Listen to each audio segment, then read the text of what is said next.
Not enough.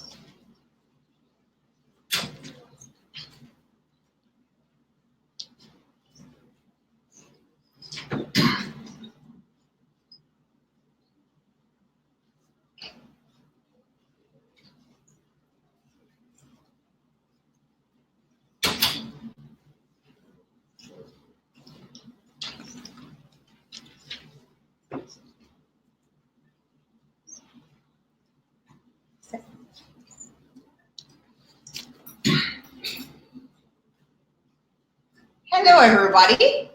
Welcome to Ames Open House. Thank you so much for coming. Hi to everybody online. Thank you for joining us. For everybody who's on the webinar, Robert is going to moderate the webinar, so you can feel free to ask any questions that you'd like. And when we get to our Q&A section, he'll like to ask you questions for you. So make sure you type them in the chat. Another thing that you'll be aware of is that we're doing a PowerPoint presentation. And you guys who are here live with us can see up here, and people online, the PowerPoint is loaded into the software. So you'll have that as well so that you can follow along. So welcome, this is Ames' first open house, the first time we're calling it open house right here. And I'm Nicole, and I know most of you guys here, and some of you guys are new faces, and I am the founder of Ames. And this is Gabby and Stephanie, and they are, our PowerPoint just disappeared. I'll allow them to introduce themselves while Davian gets it back up.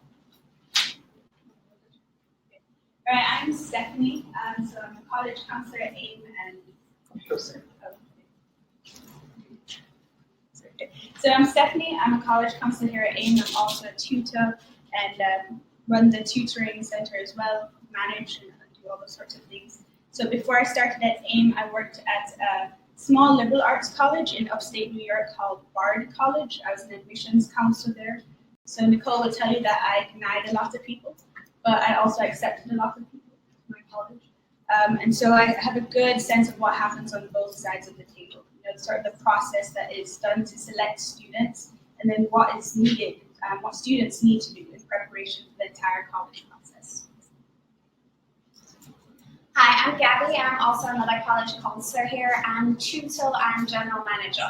So here at AIM, everybody seems to be doing a little bit of everything. So I actually tutor students. I teach the SAT class, math, and English. I also do one-on-one tutoring and help advise students on college counseling. So that is the whole process from start to getting in. And the SSAT. And the SSAT too. But you guys are too old for the SSAT. Yes. The SSAT is what students do when they want to go to boarding school. But for most of you, although some of you here are in fourth form and online, but for most of you, that's not really quite relevant. And we are here to talk about college admissions and the undergraduate process. So let's begin. Dee, can I have the next slide, please? All right, so let's talk about your profile for college. And if you have any friends who are in third form, second form, it is not too early to begin thinking about building up profile. Why? What happens in third form that's really important? That's subject selection. Okay, thank you, Daniel. Subject selection, that's a major key for anybody in the public school system in Jamaica and anywhere in the Caribbean. The subject selection is a very important point in this whole process that has implications down the road. But that's not what I'm going to talk about primarily. I'm going to focus on, first of all, the demographic information that colleges look at that a lot of times people don't realize that colleges even care about. And what's important to know about this process is that there are a lot of moving parts and there are a lot of things that make a difference. Okay, one, they want to know the description of the high school that you're at. So that should be the second line. So the student, the description of the high school that you're coming from. In other words, there are some students who go to, and you have to see yourself in the context of a pool of students. It's not just you from Jamaica. They're looking at students from Jamaica and the US and all over the world, going to all different types of school, home school, private school, public school, independent school, charter school. There are all these different types of schools. And for colleges to really evaluate you, they need to understand the context you're coming out of. So a description of your school, whether it's public or private, co-ed or single sex, That's what they normally put down in the first line. Then your ethnicity. Ethnicity plays a big role in college admissions. It's pretty huge, right? So even my advice to Jamaican students applying is a lot of times we have students who are, very light skinned. Some might call them white, but I tell them to dig down in that family history and find even one black person so that we can call you, so that you can identify as a person of color. Why? Because people of color are in the minority in the overall admissions landscape. So as a person of color, it makes it a little bit easier, depending, of course, on your profile. You understand? Depending on your profile. So ethnicity matters. And then one of the most difficult ethnicities to fall under, as you can maybe guess, who can guess? Indian and Chinese, exactly. And colleges call that the Chindia effect. And the Chindia effect is that we have these large volume. I know it's not me making it up. I got it from a conference, I swear. The Chindia effect is this large number of very qualified applicants in many cases with super high test scores and really great grades. And there are, a lot of Chinese and Indian students fitting that profile applying to colleges. So you just find that applying, if you are Chinese or Indian, it's just a bit more difficult to differentiate yourself because the pool you're coming out of is just so large, so competitive, and you really have to, do that much more to differentiate yourself. So with our Chinese and Indian students, like our students will do work with the Chinese Benevolent Association, they'll do, Jamaican heritage work, just to make sure that we're emphasizing the Jamaicanness a lot. Another thing that I should mention too is when you're looking at high school, then look at you in the context of your high school. So there are some high schools that are a bit more competitive than others, right? We know this. Especially, I don't know, have you guys ever known anybody to go overseas to boarding school to finish high school? Anybody, any of your friends, anybody you know? Okay, right. So you'll find, and boarding school students, we have them too, and they complain to us every single year, and we're like, well, you made the choice to go to boarding school. Sometimes they leave a school in Jamaica and go to a super hard boarding school with all these super geniuses, and then when it comes time to apply for college, they're like, oh my gosh, so how come this person who is at Hillel or this person who stayed at Wolmer's, where I used to go to school, can get into these schools, and now that I'm at this boarding school, I am not as competitive? That's because you are judged in the context of the school you're coming out of. You may have been number 1 or number 2 or number 5 at Wolmer's, but all of a sudden you go to this much more competitive school and you're in the middle of the grade distribution as opposed to being one of the top students at the school. So you're always evaluated in the context of where you're coming from. Do you have any Campionites in here? So, hi guys. I mentioned Campion because Campion is one of like most cutthroat academic environments certainly that we see. And so when we get a Campion student and we look at the transcripts, and we're going to show you what transcripts look like, and Gabby's going to talk about that because that's a major key. We look and we say, okay, and the student will say, well, I want to go to this type of school. I say, well, coming out of Campion, this is what your profile will need to look like. You know what I mean? And that's a different conversation for every school. So just understanding that your school counts. Budget. And I'm going to talk a bit more about financial aid at the end of this, but this is a big deal, okay? Budget counts. If a school is, there are lots of schools that have limited financial aid, a lot of schools that have limited aid for international students. So if you're not a green card holder or a US citizen and you're trying to access some schools and you need financial aid and scholarship, the lower your budget is, so the less you can afford, depending on the school, is the more difficult it could be for you to gain admission to that school, because some schools have a policy that they're not going to admit you unless they can fund you. But I'm going to talk about the whole financial aid scholarship situation a bit after Gary and Stephanie have finished. And then they look at the family that you're coming out of. So if you, and the education level of both parents, they do. So if you're first generation and you are doing really well, and by first generation we mean you're the first in your family to go to college, and you're pulling straight A's and you think well thought out, well, it's like it gives you an extra boost in a way, because neither of your parents went to college, and imagine, so maybe you didn't have as much support or advice or guidance, and you still managed to do really well.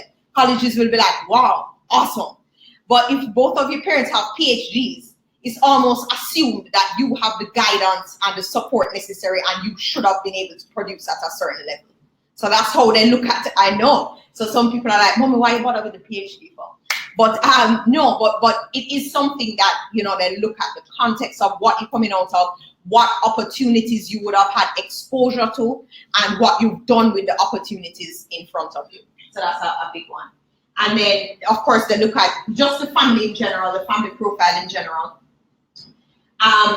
And then they're looking at the tentative field of studies, always written up as tentative. By the way, this whole table that I'm showing you is pulled from a conference I did at Harvard on college admissions, and this is just the template that they use in committee. So how college decisions are made is that the application comes in, and a lot of schools have a committee process where they put your information down into a table like this, and then everybody gets a copy of the paper, or they put it on a projector like this. You discuss the student, and then each admission officer has to vote on the student.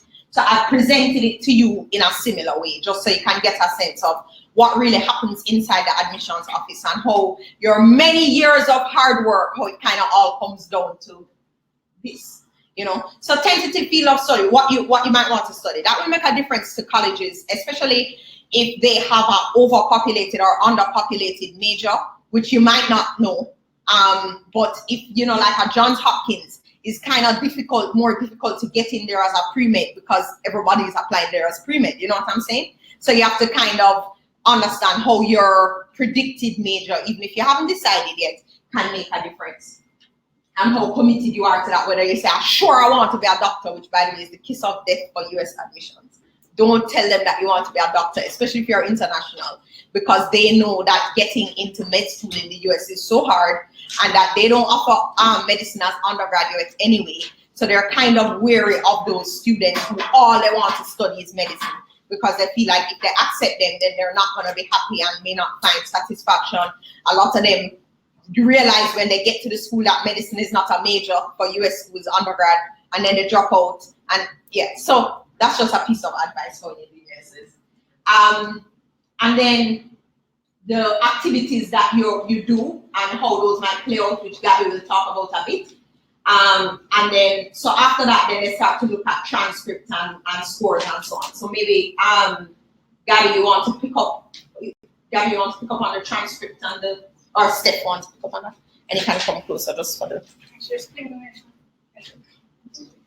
All right. We have a transcript. Oh, not very visible. Okay, unfortunately. All right, so this one is. This need a magnifying glass. This can zoom. Not even I can see that, and I had myself on my great vision. No zooming? No. Oh, there. Okay, we'll just read it for you. All right, well, the transcript looks like a table. You can learn that much, right? Okay, so the first thing about the transcript. Do they know what a transcript is? Sure. So just in case you don't know what a transcript is, when you're sending a transcript off to the school, what they're seeing is all your years of high school. So in other words, if you have, well, in Jamaica, it tends to be that you're seeing the grade for that full year, right? So if you're doing math, Spanish, English, literature, you know, all of those different subjects in 7th and 8th grade, you're going to see all of those listed, and then your final year grade during 7th and 8th grade, right? And then you would have done, so 4th form, 5th form, right? The subjects that you chose there, those 8 subjects, and you'll see all of your final year grades for each of those subjects on the transcript.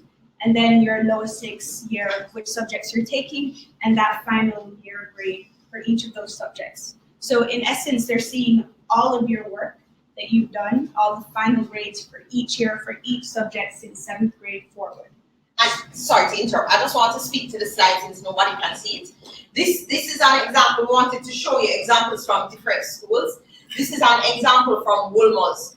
And basically this column is the name of the subject, and this is the grade level, and then this is just the letter grade achieved for that grade level. And different schools do it in different ways. And then there is Immaculate over here. And then what Immaculate does is also just list the subject, and then they list 1 year for the grade as well. And they also include all schools usually include the CSEC and the CAPE grades as well on the transcript. And then you can give me the other one, the other sets. This is the as one, so because nobody can really see, so I want to make sure. Next slide.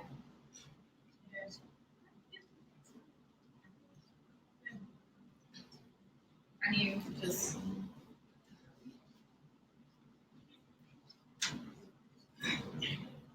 go back to presentation mode. Put it back in presentation mode. Okay, you continue, Seth. When you figure this out, I'll pick up.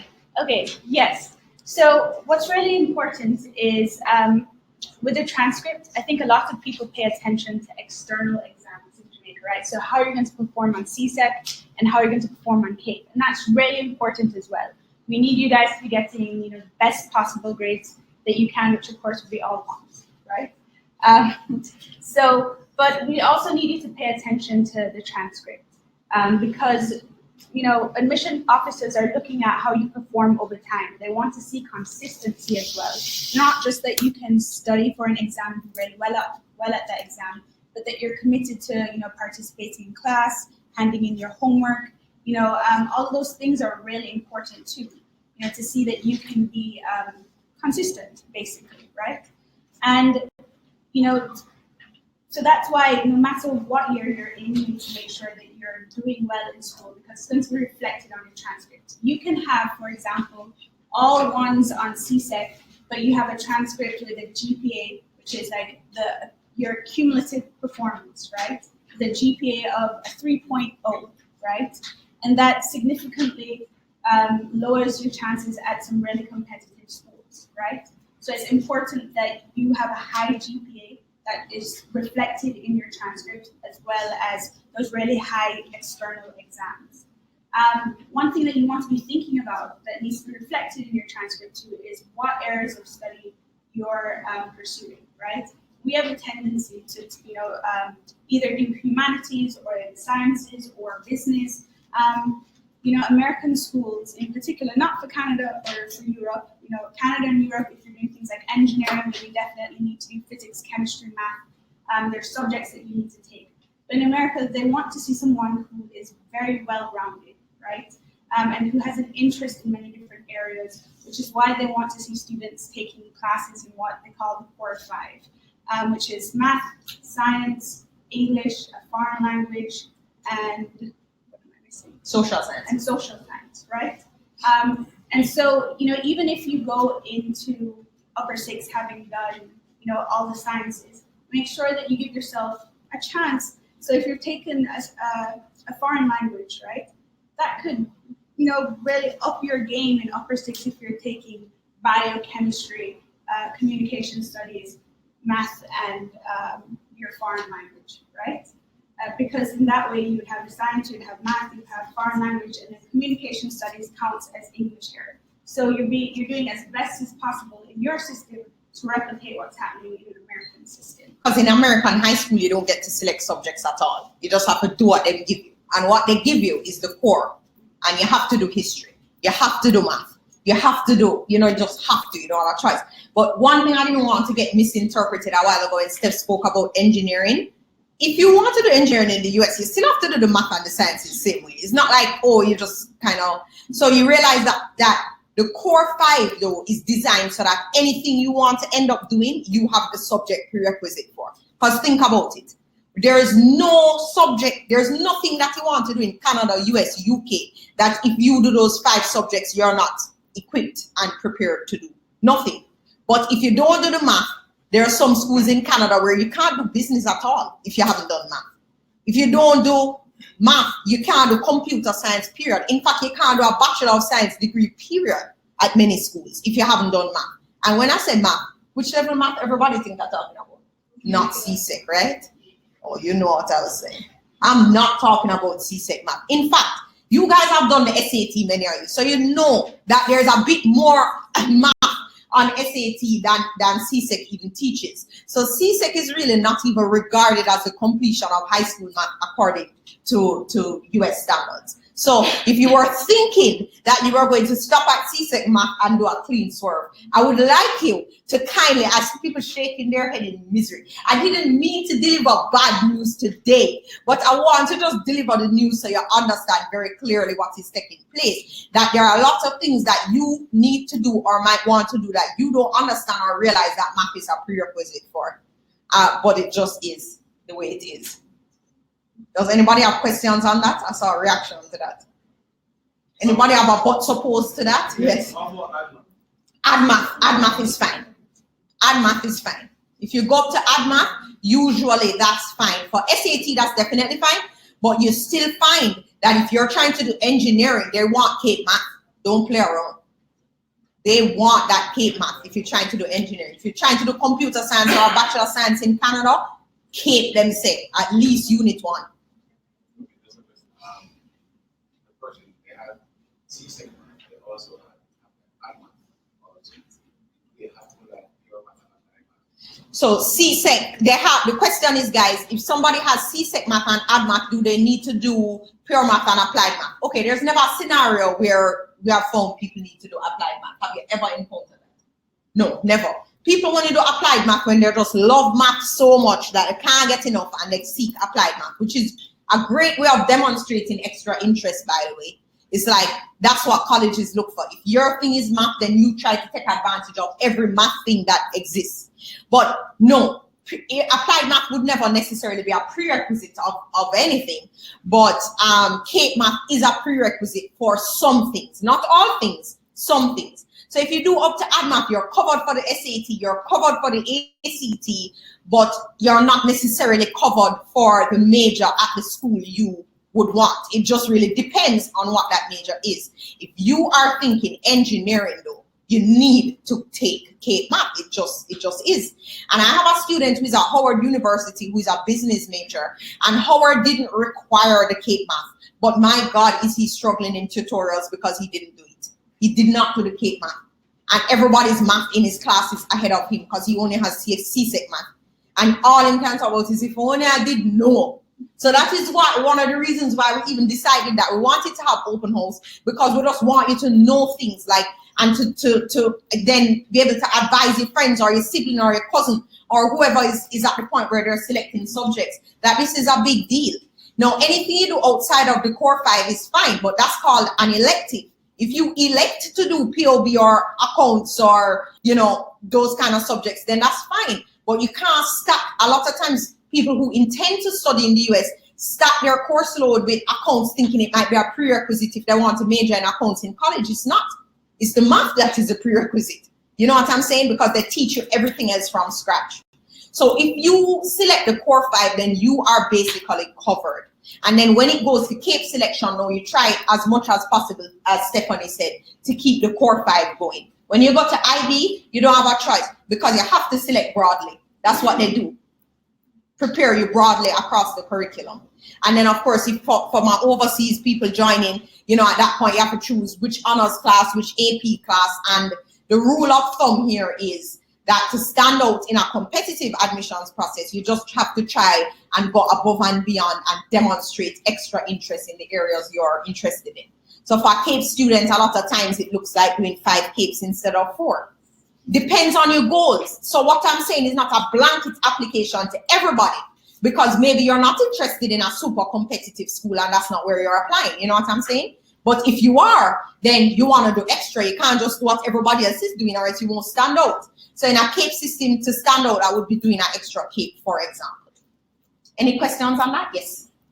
Where you said that doing the language is important in CAPE, suppose you decided to not do a language in CAPE, but you're taking the externals like CEFR exams like DELE or DEL. Oh yes, DELE and DEL, external exams in the language, even if you're not doing CAPE, is perfect. So that would count. That would certainly count. It would definitely show continued interest. It wouldn't count in calculating GPA, it wouldn't count in the subjects, but it would count in just showing that you are doing a language and you are continuing that interest, and that's helpful. That's always helpful. Okay, a piece of advice before I forget. Everybody tells me that when they're thinking subject test, they should have done their language subject test right after CSEC. This SAT subject test deals with grammar, and you know that's what you do on CSEC, and whoever has moved on to CAPE knows or IB knows that you're not doing grammar and vocabulary in IB or CAPE, right? I see somebody nodding. So the best thing to do in terms of SAT subject tests, which we'll also talk about, is to just do the language ones right after 5th form when you've done the CSEC, and all of that is fresh in your mind. Just a piece of advice. All right, so I think the most important thing to do is, or it's the takeaway is that, transcripts are pretty tricky because they're a record of everything that you've done in high school. And what they consider high school is 4th form forward. So the last 4 years of your high school in Jamaica, right? They're not looking at 7th, 8th, or 9th. First or second or third, no? So, and admission councils are looking for 2 things, right? They're either looking for a student who's done consistently well and increased the level of rigor they are, pursuing as they go through high school. They want to see that they're consistently doing well. Or they're looking for an upward trend. So let's say you started off a bit shaky in 4th form, but you did much better in 5th form and then even better in lower 6. That's a great thing to see an upward trend as well, okay? And it's tricky because, as Nicole was saying, you have to make sure that you're doing well, but you're also challenging yourself. So if it is that you can't do 5K, do not do 5K. Yeah, don't do 5K. It's better that you're doing extremely well in 4K, that you're getting all ones in those 4K, and then you apply to schools that will challenge you and match that level as well, rather than to kill yourself doing 5K and then end up not performing as well as you could. Yes. So you need to really be honest with where you're at, and it's fine for you to be honest with yourself and then pursue those things, I'm really glad that my parents, were a big part of my life. When I was a senior in high school abroad, I wanted to do 4 AP classes, which is like 4 Ks plus 2 other classes. And my mom was like, no, you're going to die. I don't care. And I was only allowed to do 2, right? So it's really important that you make sure that you can have a balance too, because it's not just about transcripts. America kind of wants you to be superhuman, right? Yes. So they want you to do extracurriculars. They want you to be an amazing academic student. They want you to have all of these honors, to be an amazing writer, to do SATs and ACT and subject tests whilst you're doing all of these other things in school to make sure that you can stand out. So you need to make sure that you're able to manage everything. Yeah, and that's why we always say to students, start planning early. Start planning early, because Rhea can tell you, it's a lot of things to do one time.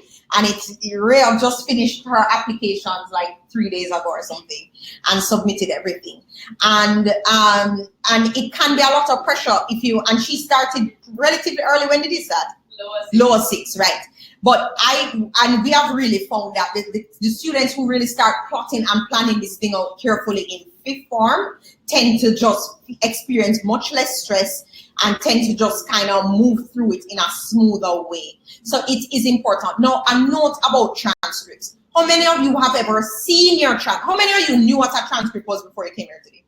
You knew what it was. How many didn't know? Is what I was. Never know about transcripts. Okay.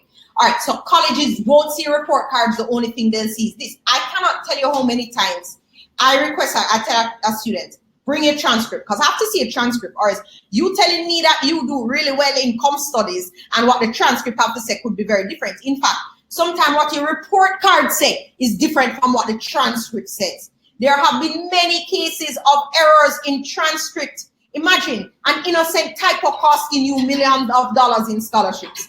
It's real. So you have to keep a file with all of your report cards, all the progress reports you're getting, all of those things. And then you get your transcript and you compare your transcript to your report cards. And if anything looks funny, then you have to bring that. I can't tell you how many times students have had to go to the front office and have their transcripts corrected. Like they can prove, I never got a C in econ.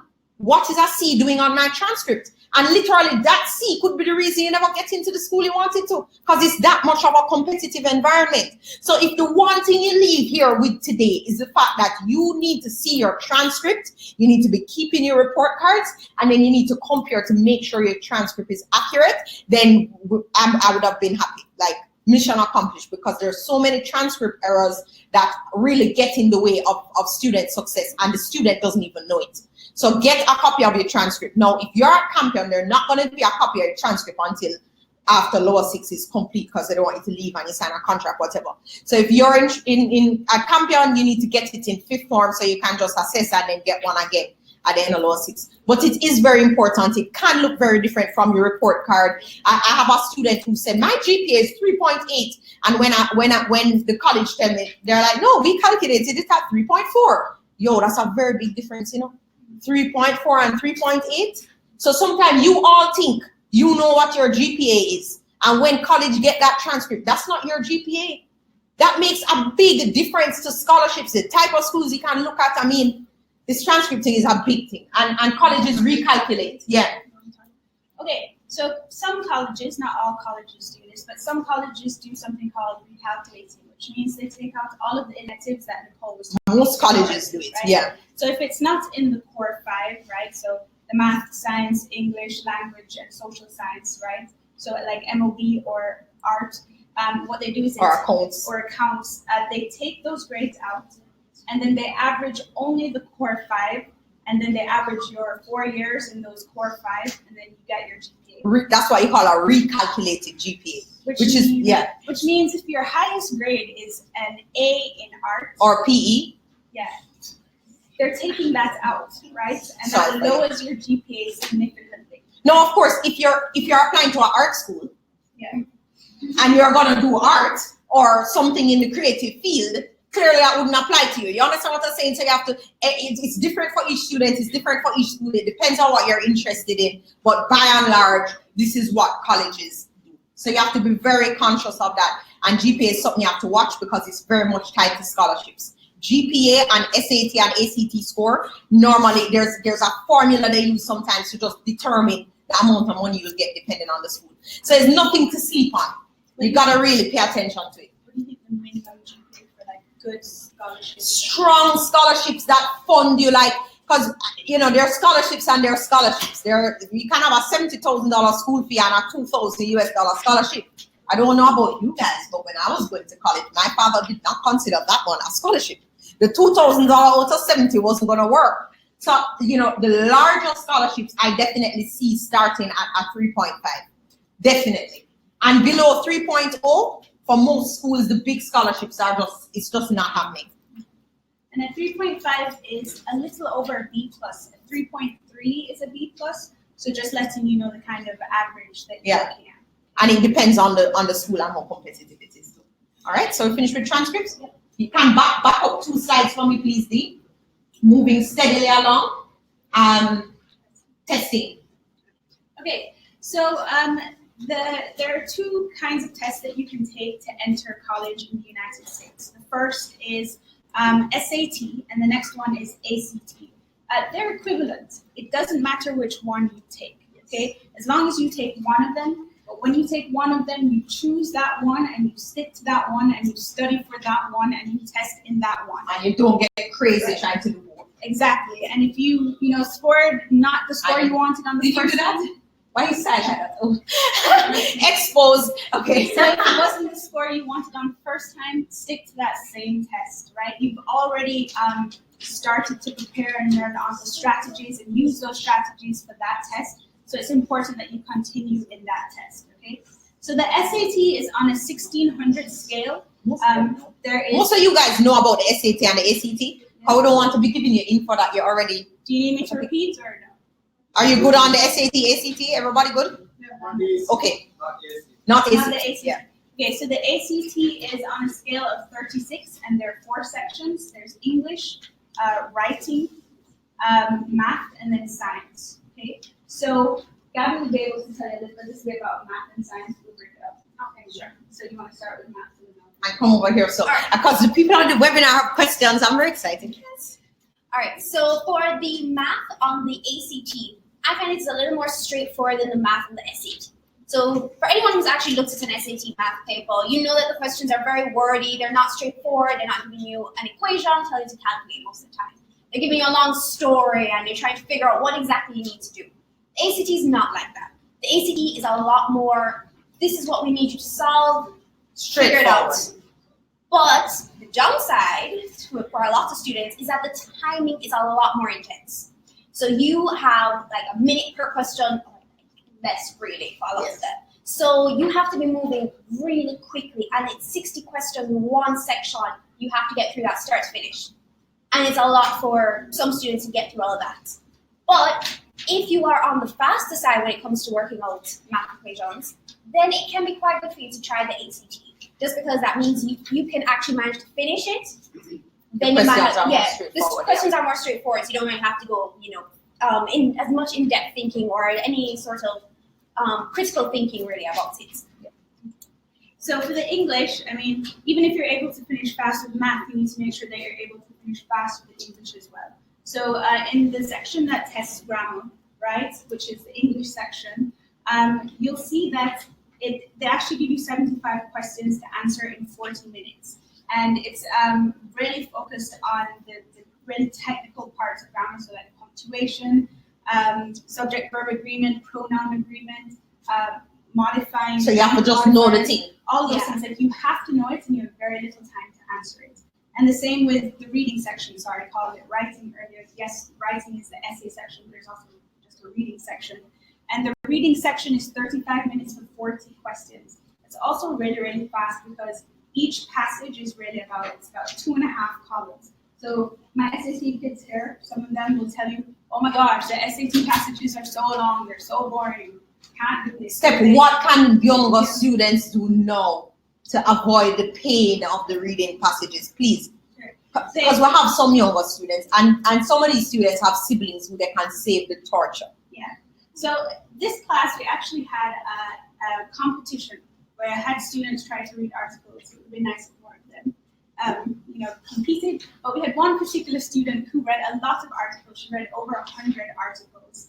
And by what kind of articles? So she read articles from The Economist, The New York Times. She also read Philosophy by Plato, one class because I asked her to, and an app called Curiosity that just has lots of different information. So she was able to do two things with that. One, she cut her time by 16 minutes, right? Having read and practiced like that over and over again. And she also encountered material that was asked about again on the test. And she also won an iPad. And she also won an iPad. So that too. So the point is, you need to be reading far in advance. Before you get to the SAT stage, read. It's really important that you pick up a newspaper, right? Not necessarily asking you to read novels, right? Or some. Although that would be nice, not a problem. Although that would really be nice. But it's important that you do engage with some sort of magazine that is about current events, right? Or science in some way, so that you become familiar with those things. So I always say to that, you can use it as a bonding exercise, parents. Over dinner, you can discuss an article. You can see what did your child gain from reading this thing. I mean, I have young children, but I still try as much as I can to build reading into our routine because it's very, very important. And the students who are readers do better on the SAT. It's just a fact on the ACT. You can't go around it. If you are not accustomed to reading, it's gonna be very hard for you to do well. You know what I'm saying? The course is 3 months long. I think we achieved miracles in the course, but it's still only 3 months long. So if you want to help yourself, you just really need to start reading and you can't go around it. I mean, I always feel like we have decisions to make in life. So we're here telling you what you need to do and you can decide if you want to do it or not because nobody not going to force you to do it. But it is, you want to be successful in this process, we're just telling you one of the things that you really need to be doing, and that's reading. And you can't go around. And the discussion aspect helps a lot as well because just reading alone without actually, that's true. Very true, processing Gabby. the material isn't helping anyone. Yes. Yeah, it's actually very important, this point that Gabby picked up on. Because many students, even if they're able to read, they're not able to comprehend. That's true. You can't understand, analyze, and then answer a question. It's true. Them read and you ask them and nothing. And so that's why we really need parents to work with kids at this because you're their guide and saying, actually, this isn't what this is saying. This is written in a really nuanced manner, right? So let's talk about this so that the next time you see it, you'll be able to identify it quickly. I mean, my poor children, I say, what's that story about? Yesterday, Lauren discovered my Kindle and she read a story. When she finished, I'm like, so what was that about? You sure? What was the main point? I was like, yeah, you have to practice the thing. That's how you're going to know to do it. I mean, it's a little extreme. She's only 6, but it's all right. It was a kiddie story. You don't think it's extreme. Okay. Listen, there are people in the States that put onesies on their kids. They're like Harvard. Oh, from the internet. Going. They came out of the womb. Let's start prepping. Oh Lord, no, I'm not that bad. But yeah, so these standardized tests are really important. 36 on the ACT or 1600 on the SAT, that's the highest you can get. No college cares which one you do. Which one can you do best is the question. Which one will you score highest in? That's the one you should be doing. And you need to pour your energy into one of them, not both. That's called splitting energy, and you cannot submit both because colleges won't look at both. So you have to choose one. Super scoring is also this thing where that's why I really emphasize students to start early with testing. I recommend that they sit 2 tests in lower 6, 2 SATs or 2 ACTs in lower 6, if at all possible. Some do 1 and then do the second one right before upper 6, which to me, if you're not in upper 6 yet and you're doing the test in August, that's still lower 6, right? Because you don't start upper 6 yet. If you try to leave the testing till August, you will miss opportunities, you miss scholarships, you miss early deadlines, you miss. Super scoring means that colleges will look at all the sittings you've done and pick out your highest score on each sitting. So what happens if December you mash up the math and then August you lick it again and this time you get a higher reading score? They will match the reading score from August with the math score from December, and that's creating what they call the super score. But if you don't have enough sittings and you haven't had enough prep and work, then how are you going to achieve a super score? I have a student who is at a score of 1440 right now. That's where he ended up, which is competitive for scholarships. You want 1410 or higher, right? He did the summer SAT class right after 5th form. That's what I recommend. He did the SAT in October. He started with a diagnostic of like 800 and something, maybe 900, right? Then he did the SAT in October and got the score to like 1200 and something. Then he put that on pause now. Lean into the CAPE, do the CAPE, sort out, resume the prep in June, work. Sit the SAT again in August and the score got up to 1400 and something. So that's also possible. But if you start in upper 6, my friends, you only have October and December sittings. Because November is not a thing. Only subject tests are done in Jamaica in November. Sorry. And even that August sitting, that's in the United States, by the way, because College Board has cut down. So ACT has more sittings, so that's our advantage. It's just a good segue into Gabby's extracurriculars, because here's the thing: even if you're doing your prep the summer before going into upper 6, that summer you have a lot going on. You should be having this really, intense summer plan that you plan for many months, and you should be beginning your college applications. So to then do prep. This is the summer after lower 6, right? Yeah. Summer after lower 6. That's pretty difficult. So I think, this year we have a lot of students in lower 6 really Which early, we're very happy. Which we're very, very happy about. Someone here? And I can think about 4 of them who have some really good SAT scores right now, but they sat this again last weekend just to see if they could get to even higher. And ACT and then scores. and ACT as well. And if they want to, they could possibly sit it again in March, right? If they need to get it higher, which I highly doubt will be the case, right? But then that leaves room for them to do their subject test in May and June, and then what they need to do in the summer. So you have a really packed lower 6 year, and then to push that into upper 6 makes your life even more difficult, which is why it's important to start testing early. And does SAT prep count as a compelling summer program for colleges, Gabby? No, it does Can not. we write that down? Like, this is how we spent our You summer? cannot write an essay about how hard the SAT is. Nobody wants cares. to read People that. have tried. But we veto that. That's not a good essay topic. Yes. Okay. About how hard college essays are. And I'm like, nobody cares. Stop. Everybody has to do it. They really don't care. So we've already covered all the academic side, testing, transcripts, all of that. But the colleges are trying to create a community of students who are actually going to take advantage of all the many opportunities that they are able to offer their students. But if you're the kind of student who only focuses on their books and does no extracurriculars, nothing else besides studying, you are going to go to their campus and you are not going to be the one to seek out the opportunities that they have available. So what colleges do is they purposely look for students who they know will take initiative, who will join clubs, who will go forth and actually take advantage of what they're doing.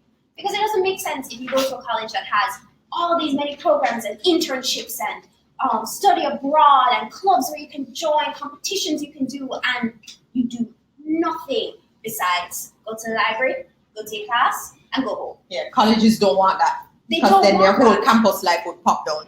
And they cannot have that. Because if Because they admit all students like that, nobody would do anything. Exactly. Imagine if they admitted only students like that to their college. there would be nobody in any of the clubs. They'd have to just shut them down because it wouldn't make sense anymore. So what they do is when they're looking at your transcript, they look at all these other stuff, but then they go onto your extracurriculars. So they're going to be looking for consistency, and they're looking for accomplishment as well. So they don't need you to be in 10 different clubs, new clubs every year, joining everything that you possibly see. But they want students who they know will. The clubs that they join are things that align with their interests. It's things that they like. It's things that they stick to. And also, the things that they can get leadership positions in. And achieve impact. Achieve impact, because you can impact a club even without a leadership position. You can be the person who makes sure that everybody else joins, make sure that other people are organized, that you are the one who's behind the scenes setting everything up. Even if you're not the president of the club or the vice president, you don't have to have that. It's nice. Yeah. It's very nice to have a title and say, yes, this is my role and my responsibility in the club. But it's also very important that you are an active member. Even if if you have no title whatsoever. Yeah. Because especially when you're in 4th and 5th form, there's lots of schools that won't allow you to run for certain positions in clubs. But you can be a very active member nonetheless. You know, one thing I hear a lot, Gabby, is, oh, that club isn't active at my school anymore, or they don't do anything in that club, or oh, that club boring. That's why you exist. That's why you literally exist. All the better, because there's more room for you to introduce ideas and activities and be innovative. If not going on in the club, you can do a lot, you know. So, and that's really the idea, is we have to see ourselves in general life as well, I think, as being capable of being an actor. In other words, you can do things. You don't have to just take what you get or move or go with what you see. You can initiate things. You can start things. You can, you know, create a new drive. You can bring a lecture series of artists into the art club if the art club too boring. You know what I'm trying to say? Like, there's so many things you can do with what's in front of you if you just think outside of the box, be creative, brainstorm, and see yourself as a powerful actor in this process, not just sit there and take what you get. And then coincidence, that's who college is also like. So yeah. Yeah, they like people who are taking initiative. If there's no club that aligns with their interests at your school, start a club that aligns with their interests. Find all the students who want to join. Exactly. Or you might be an introvert and you don't want to go there and start the club, but find one of your extrovert friends and just drive it then. Yeah, you know what I mean? Join up with other people at your school. You don't have to be the only one who's doing this. Yes. You don't have to be the one at the head, the one who's actually doing all the talking. You can be the one behind the scenes, making sure that everybody has a list of things they need to do, that everybody has their role. Yeah. You don't have to be the one doing all the talking. So find your position. Find your position. And you see, when it comes to college and the writing, and when we have to be working with you on essays and they're asking you questions about what you've done and the impact you've had, there are some people who have to abandon applications entirely. Why? Because they don't have anything to respond to the questions with. Because they haven't done enough things. There's a college right now that asks you to list the books you've read for pleasure in the past 10 months. You know what, people pop down on the question and have to just say, well, I can't apply to the school. But you can't lie. You know what I'm saying? And then you go have interview. It's true. It's true. Like, so there are some questions, you know, talk about your impact in the extracurricular activity. You can't talk about the impact. All you're going to do is sit down and pay dues and say name participants and then you celebrate. It's on the transcript. I don't care if it's on your transcript. What did you do? So this is a major one. And so people always say, should I do tennis or should I do volleyball? Or what do colleges like better? What do you like? Because that's what you will do and pour your all into it. Is whatever you choose to do. All if I sewing, just be the best sewer. And just, yeah. I mean, that was the most random example I could think of. But I still have to say, you don't have to fit into a box. You can be you. But just be 100% of you and be active about being you. Don't just sit there and then in essay they say I like this and I like that, and when they look at the record, there's nothing there. How about activities outside of school, like things I was going on? That's great too. Great. That shows creativity and initiative. In fact, we just booked an article about summer programs, and it was talking about there are these summer programs that literally cost like all $15,000. By the way, this is a massive business, summer programs. You guys know about these summer programs, right? Price tag well steep. And so the whole idea is a lot of people go into these summer programs with this mistaken notion that, you know, I can just pay this $15,000. It's going to look so good on college essay, college application. Colleges are just gonna love this. It's gonna give me an edge. Matter of fact, maybe go Harvard summer program because that's gonna help me get into Harvard. Garbage, rubbish. Please save your money. Please save your money. In fact, a lot of colleges, if you just go to the thing and just go and you just pay money and then write it, colleges are like, okay, so you never used your creativity to come up with anything for yourself, or you know, your parents just can't afford it and you just do this thing. We're not impressed. You know what I mean? No, nothing. If the program is really important to you and you have been very passionate about what that program doing, and you go there and you make an impact and you can articulate how you were completely changed by this thing and it was impactful for you, then I'm not saying that won't be useful. But the fact that you just picked up $10,000 and went there is not on its own an advantage in this process. So summer, you have to be very careful. I see a lot of parents spend some money they should really be saving for college on summer programs, and then they don't get what they expect. Do they also look at community service? I can't hear. Do they look at community service? Yes, you know, the idea is they look at anything and everything, and they especially love community service. But the idea is that, and a lot of times with service, I try to encourage students to type to something they're already interested in, unless it is that you really have a care and compassion, for example, for the elderly in particular, and you want to do that. But you can't just list a one visit to a home around Christmas. Nobody cares.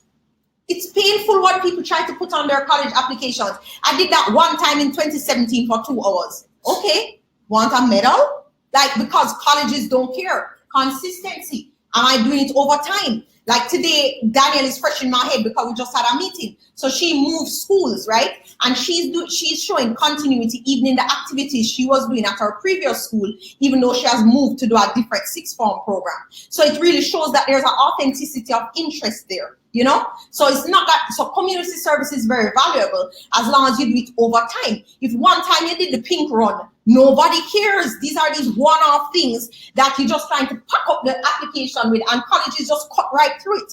In fact, they don't regard you as somebody of substance now when they see the application pack up with all that kind of thing. So I just go through, I just cross them out, I take them out. I say, no, you're not doing that. It's better you leave it blank than stack it up with these one thing you do for 1 year.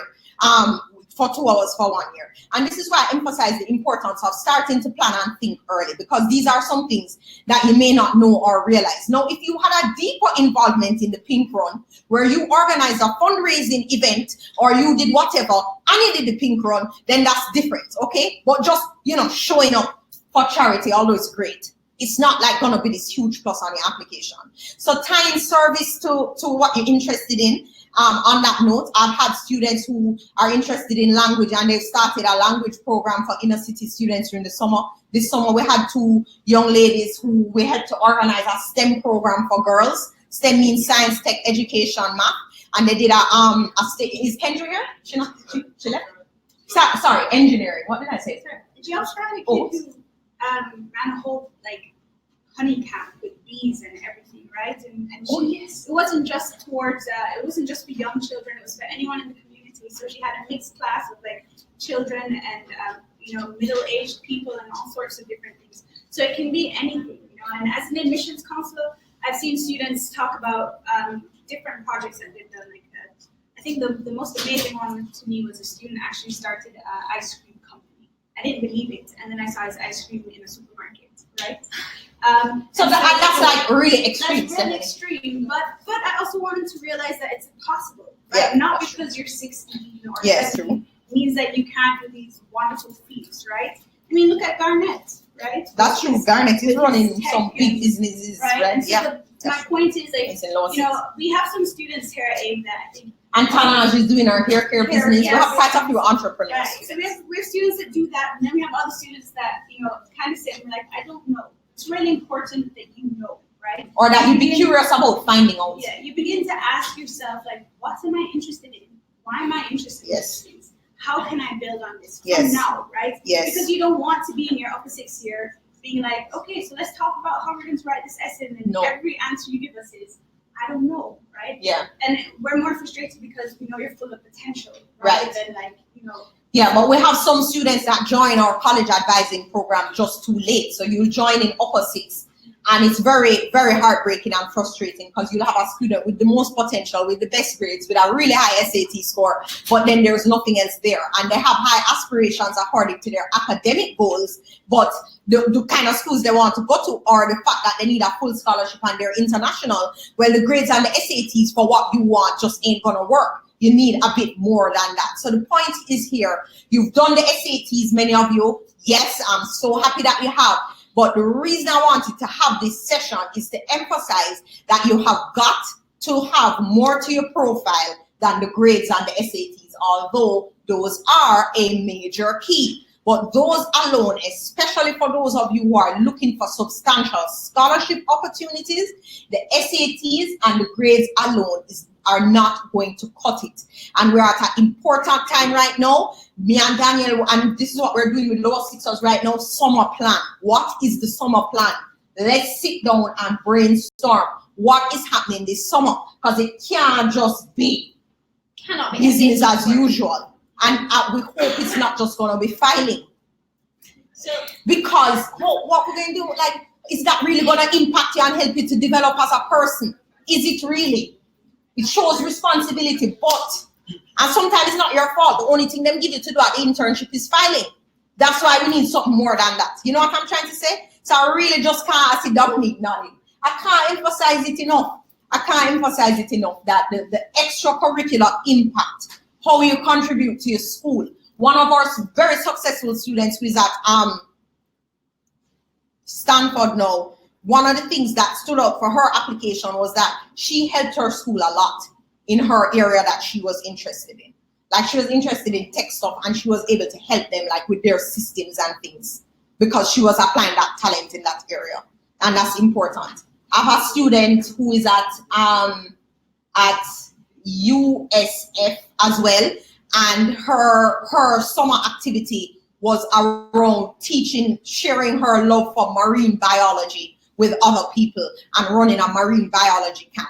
And she's not USF doing marine biology. And I want to emphasize that you at AIM, we're all about helping you find the right fit college according to who you are. You know, there's this mistaken notion that, you know, you can only get a scholarship if, you know, you have, you know, 1,600 SATs and, you know, a perfect whatever. And the AIM only can help you if you're, you know, this Harvard student. And that's not the case. We have students who go to a range of schools, from, you know, Harvard and Stanford, but, you know, art schools and film schools, and it just depends on what you're interested in. But one thing we do here is try to push you to the highest end of your range.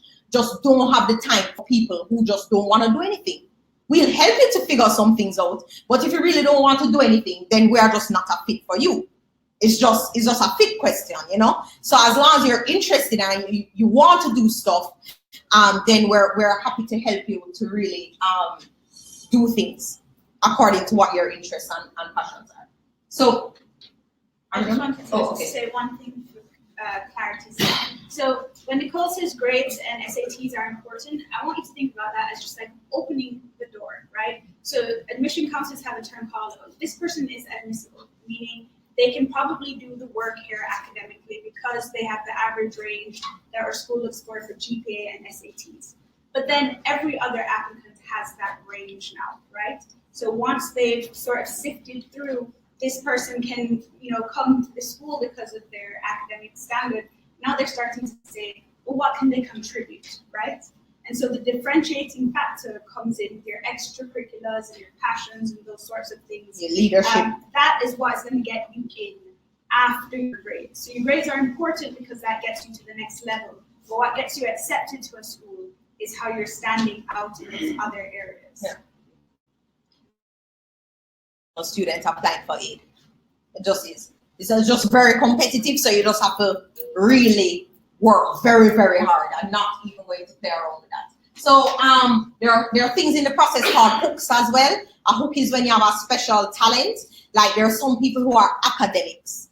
I think I'm kind of smart, but I was never an academic. You guys know those academics where them all of those 6 cape and you're like, are you a human being in real life? Yeah. Do the SAT one time and was 1580, like, oh, that was easy. That's not me. That's not many of you. If that's some people, and we have some of them at AIM, and that's great, that's their strength. That's called an academic hook. I didn't have an academic hook when I was applying to Princeton. My hook was really my extracurricular, but my academics could have worked too. Meaning, you know, I did well in school and I worked really hard, but I was never that natural person who just look at them, just wake up and it's just 4.0, 1600. That was never me. That doesn't have to be you. You work with what you have and you do the very, very best. Oh, speaking of, I'm not going to out it like that. Oh gosh. Okay. So my point is you work with what you have and maximize what you have. So don't spend the time worrying about anybody else. Work with what you're working with and try to do the very best with that. Some people have an athletic hook. Colleges offer athletic scholarships. Sometimes they kind of relax the academic requirements if you have really high athletics, and that can be a really good hook. Sometimes some people hook our community service or the business that this person started, or we try to get students involved on a national level with things. So we have a student this year who is doing an environmental project, and we'll hook them up with NEPA, and so it's just about trying to be creative about how can I take my extracurriculars to that next level. And that's really it. Of course, there's a personal statement. You deal with that when you're in lower six, and we help you a lot, right, Kendra? With the essays and the personal statements and all of those, because we have some of our students who just completed the application, who can also answer questions for you guys if you want. I hear that we have questions online, Robert. You want to give us them? No, you don't have any? Oh, I thought you said you had. Do any of you guys have any questions about anything we've said? It's a question from earlier where you said that they'll look at the transcript for 4 years of high school, and that starts at fourth form in Jamaica. So yes. It's fourth form, fifth, and then 2, 6, 4 years. Yes, Yeah. That's correct. And on that note, there are some people who don't want to do sixth form, and there are some colleges that accept, and Dominique shaking her head because we forced her to do sixth form. But the point is, there are some schools that will accept you on just fifth form, but not all schools will. And especially if you want scholarships and you're international, you are more competitive the more advanced coursework you have. So you, Miss CSEC, are not going to be competitive against Mr. Cape, okay? Because Cape is a more advanced level of work. You're not going to be competitive with IGCSEs if you haven't done any IBs. That kind of thing is really important. So thank you for that question. In terms of you have another question? Question? Yeah. Canada. Yes. They don't place much emphasis when they don't want SATs. What is the advantage?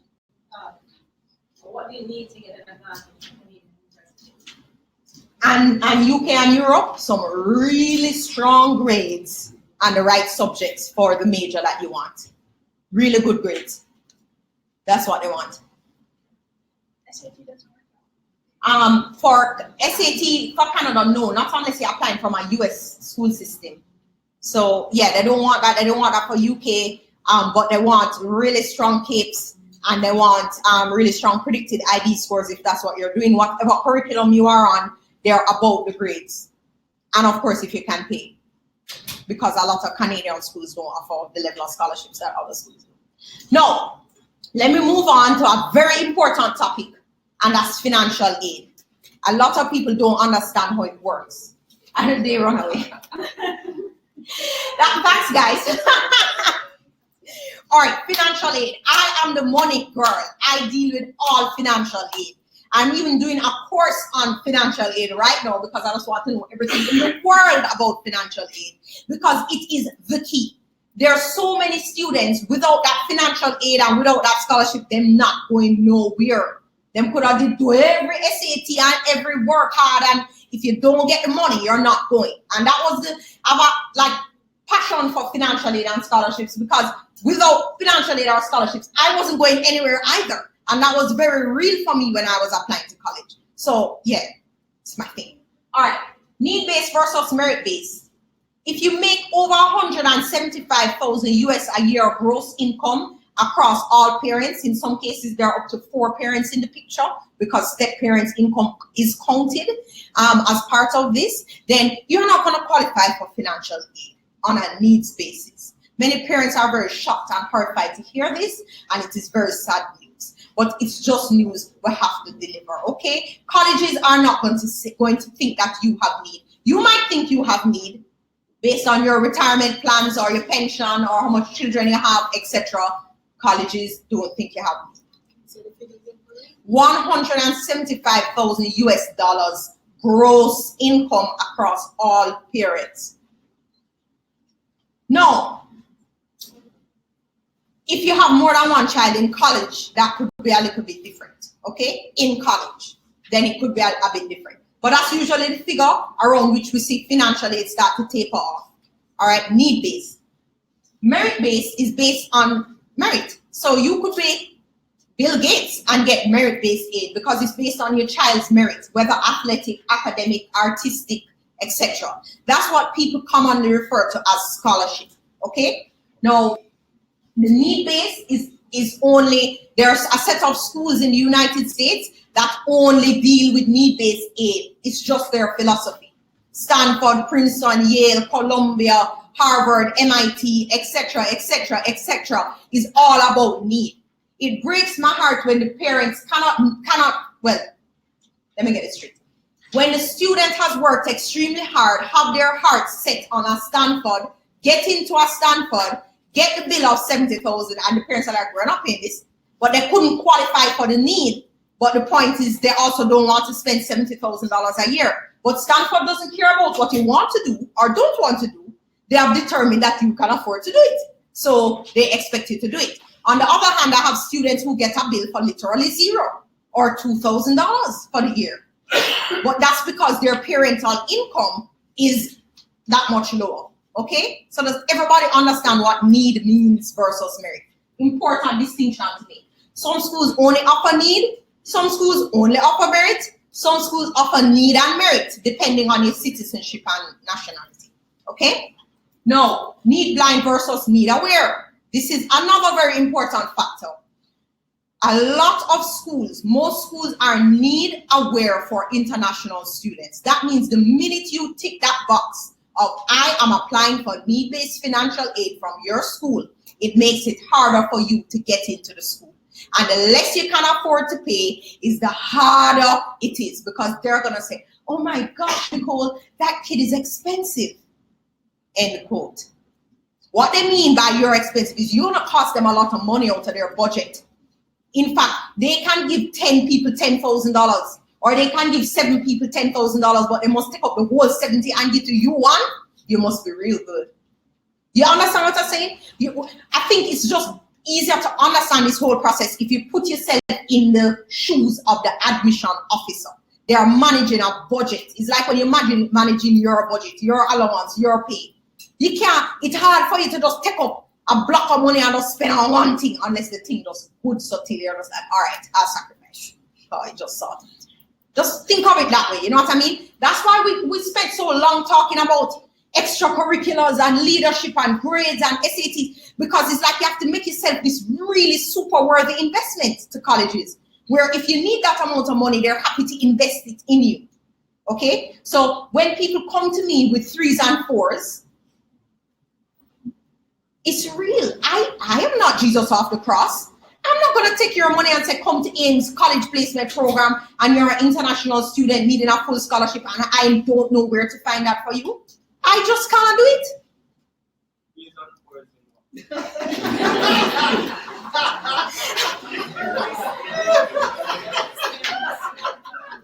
He said 3s and 4s in what? I'm dead. That's hilarious. CXC and Cape? Those are grades, you know. Sorry. 3s and 4s in CXC and Cape, okay? And there are a lot of schools that regard, you know, a 3 as an acceptable score and even give students certificates and, you know, of excellence or whatever it is for scores that involve 3s. So it's hard. Sometimes we have to explain to college, to students that, boy, if you are international needing full aid, you're in a different ball game. And people need to understand that. You just if you're paying their school fee in full, you're in a different ballgame. It's just a bit easier for you at most places. Now, the places that are need blind don't care if you're paying or if you're applying, or they don't care. Okay? If they are need blind, them have unlimited money. So it doesn't matter if you're paying them or not paying them. They're just looking at you, the individual. Isn't that nice? Okay, can anybody guess the schools that are need blind? Can you give a list? Harvard. Well, I don't listen. It's just 5. 5 out of 3,500. Penn is not need blind for international. Penn is need aware for international. I'm talking about for international, not for green card holding US citizens. Stanford is need aware for international. Princeton is need blind. What a good school. They're so nice. Who else? Anybody else can guess? Come man, work with me. Howard? Negative. Harvard. Howard, well, I guess you could call Howard technically need blind. They do require the certification of finances when you're applying, and then you have to tell them you're applying for scholarship. So, yeah, but they're not need blind though. Anybody else? Cornell? Wesleyan, not need blind for international. Cornell, not need blind for international. No, Cornell meets 100% of need. Penn meets 100% of need. Stanford meets 100% of need. That means if you get in, they're meeting your need. But they are counting your need against you in this process. It is making it harder for you to get in. Embry-Riddle is they are need aware. They give scholarships, but you have to submit a certification of finances to show them what you can afford as well. So the need blind places: Harvard, Yale, Princeton, MIT, Amherst. Those are also the most difficult schools in the world to gain admission to. So chances are you're gonna be applying for school. That doesn't mean you won't get the financial aid. That doesn't mean you won't get in. But they're need aware, so you better bring it if you're international. You know what I'm saying? And then if you're domestic, you have some more options in terms of where is need blind and where is need aware. Okay? Since you mentioned Wesley and Daniel, and schools like Pomona, and they're very good and they meet 100% of need. Their admit rate for international students is lower than even their published admission rate. Why? Because sometimes you look at your Google school and look on website and you say admission rate. That's not admission rate for you if you're international and have need, you know. Because some schools don't admit you unless they can fund you. So you will get a deny letter and you taking it personal and think it's, oh my God, I'm just not good enough. Oh. No, it's just the money. It's plain and straight. Wesleyan will just not admit you if they know they don't have the funding. They're just not going to admit you unless, because schools protect their yield, and so it don't make sense to admit a student who they know cannot pay, because the student is not going to come, and then their yield is going to go down, and the yield affects the ranking. So yield is, I admit 100 students, how many of them take up the offer? It's a signal of desirability of the school. So if I admit 100 people and only 10 of them come, then I'm not very desirable. On US News and World Report. So colleges really pay attention to your financial situation, and if you're high need or very expensive and they're not choosing they don't have the funding for you, or they're choosing not to give you that level of funding, a lot of them just will not admit. This is why I encourage parents to just put down what you really can afford and are willing to pay. And then some parents stretch it and then just want the student to get in, so then put that them can pay $50,000 when they really just can't. And then they think that after they get into the college now, miracle will happen, and at that point they will ask for aid or look for scholarships, and it doesn't work that way. Your school is, by and large, the institution is the place that is supposed to give you the most money. Why I say that? Because a lot of people ask about external scholarships. There are a lot of external scholarships you apply for, they don't last 4 years. So you're okay for your first year. What happened to second, third, and fourth? A lot of people don't think about that.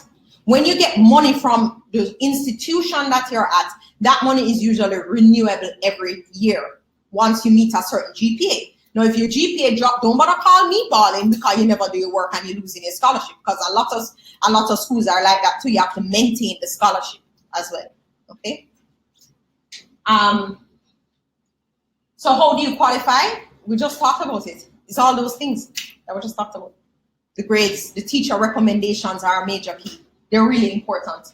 They want to know what you're like in the classroom. The extracurricular activities, the essays, the transcript, the test scores, your demographic, and what your results have been and the impact that you've had. So that's really, really it.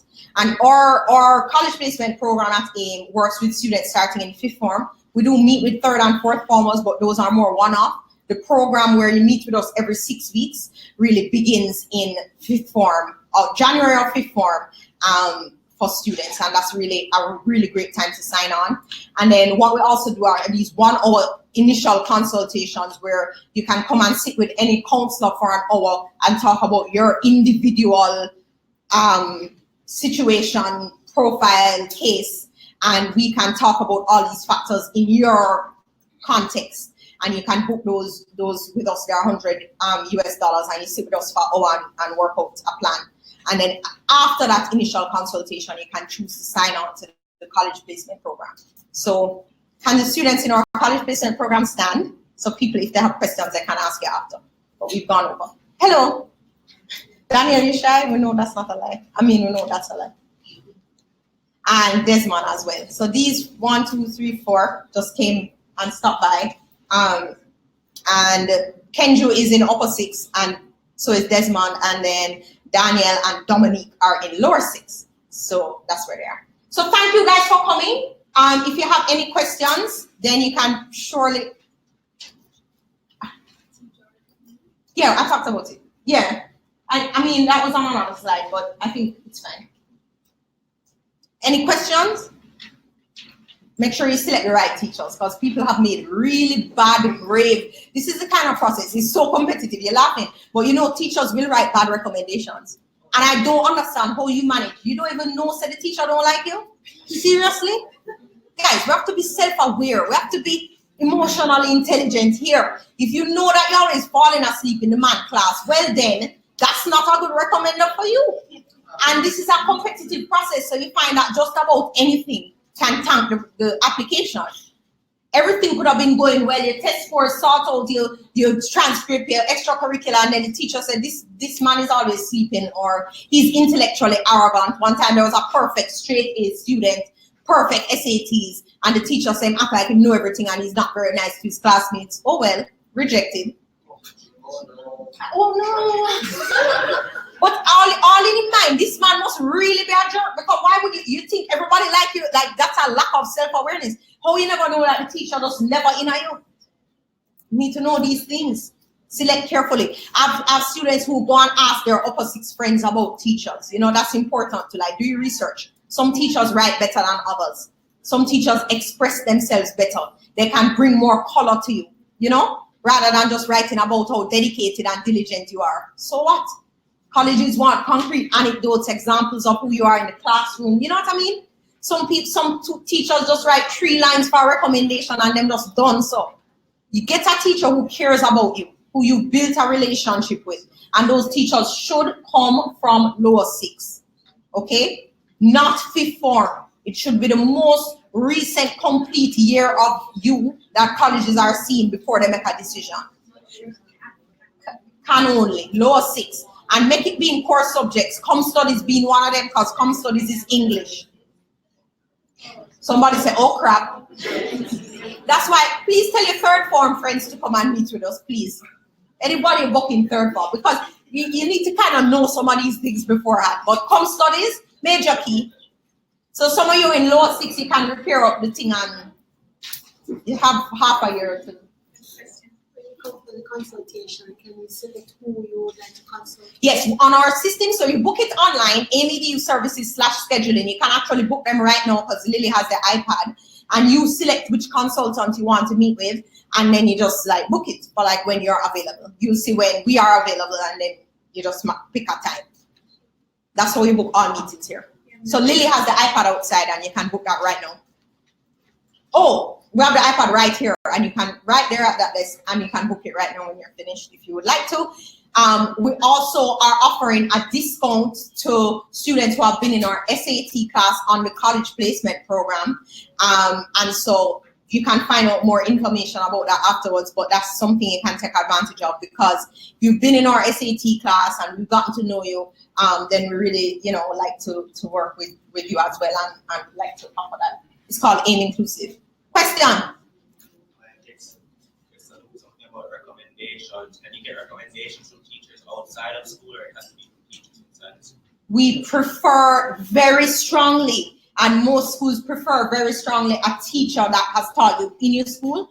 But then a lot of colleges understand the extra lessons kind of culture.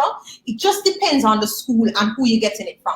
For example, Mr. Bell has written recommendations for everybody from Harvard to wherever. So they know MRC, for example. So it kind of depends. It depends on the school, it depends on the record, it just depends. But it's possible. You said something about it's being better to get recommendations from teachers in lower 6 and 5th form. So could you talk about that? Well, college, lower 6 is the most important year, hands down, in all things for college. Why? It's your last complete year of your colleges will see before they make a decision. So if you submit an application in November, which is when we push all our students to submit, or early December, that upper 6 teacher doesn't know you if it's a new one at all, that they've only taught you for 2.5 months or 3 months. The 5th form teacher taught you an entire year ago. Colleges are going to make a decision on your application by December, for example, at the latest March, April. They want the last complete year of you, because that's the closest representation to who you are at present. So that is the deal. Lower 6 is all about, even the grades in lower 6. Listen, CAPE and IB are much harder than CSEC. If you pop down, it's a problem. Yes. College is going to be harder than that. They don't want to see evidence of when challenge come, you pop down. That's not a good look. I have another question. As it relates to after the consultation, when they start coming to meet with you, do you also encourage, or do you do courses in terms of time management and other things, or is it just? What an excellent question. No.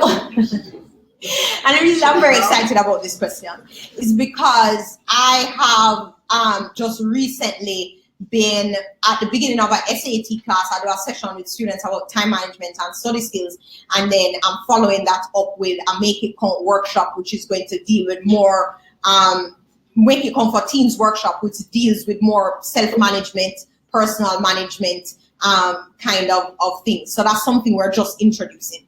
Yes. It's very important. How to stay on track for your goals, doing a vision board with students. These are all things that are really important and can help students stay motivated and on track to their goals. And also, it could also factor in rest, because sometimes I think, especially